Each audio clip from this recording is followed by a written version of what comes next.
Monsieur Begley, que pensez-vous de l'immigration? L'immigration est une source de richesse pour la Suisse. Elle l'a toujours été et il faut qu'elle continue de l'être. Il y a d'une part l'immigration qui correspond aux besoins économiques du développement de notre pays. Et il y a d'autre part l'asile. Quand on parle de la première partie, qui est très souvent liée d'ailleurs à la libre circulation des personnes de l'Union européenne,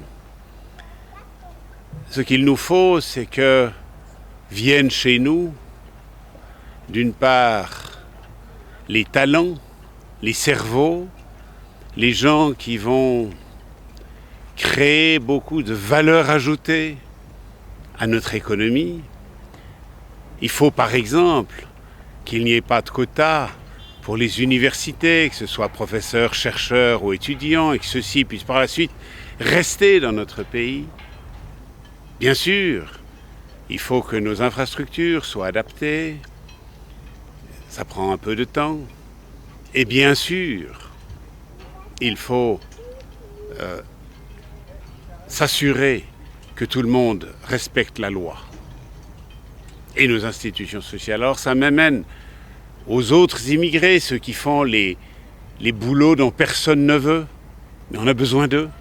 Le problème probablement se trouvera au niveau de la classe moyenne, c'est-à-dire de gens venus de l'extérieur, ayant un niveau de compétence égal, voire supérieur aux Suisses. Ça, c'est pour l'immigration, je dirais même, voulue, nécessaire pour le pays. Et puis de l'autre côté, il y a l'asile. La Suisse a une tradition humanitaire, mais il y a une question de proportion. On ne peut pas porter à bout de bras et tout seul toute la misère du monde, et Dieu sait s'il y en a. Et là, on est confronté à un problème à la fois d'ordre moral et pragmatique. Dans ces circonstances, la Suisse a un rôle à jouer. Nous devons, de même que le reste de l'Europe, accueillir une partie de ces gens.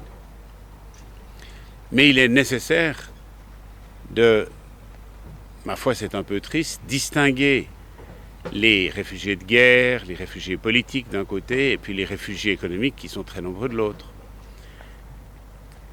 Souvent, il y a recoupement entre les deux catégories.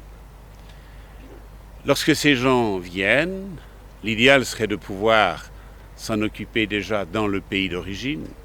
Mais lorsque ces gens viennent, il faut, des procédures d'asile courtes pour déterminer rapidement si oui ou si non.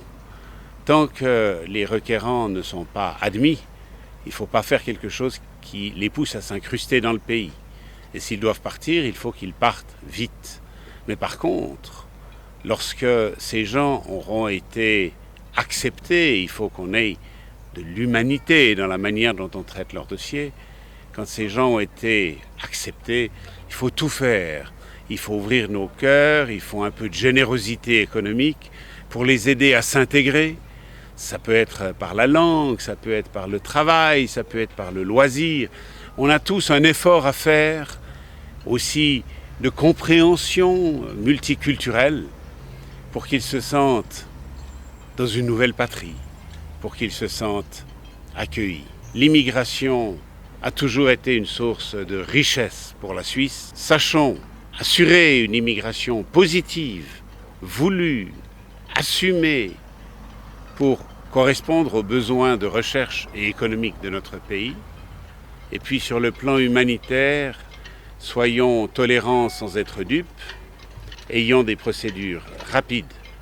Et quant aux réfugiés économiques, eh bien je serais favorable à ce qu'on augmente notre aide aux pays en voie de développement, à ce qu'on renforce nos programmes là-bas pour les aider à résoudre le problème avant qu'il ne se traduise par une fuite sur des bateaux, pour aider à un peu plus, c'est très difficile, c'est presque utopique, mais un peu plus de justice dans le monde.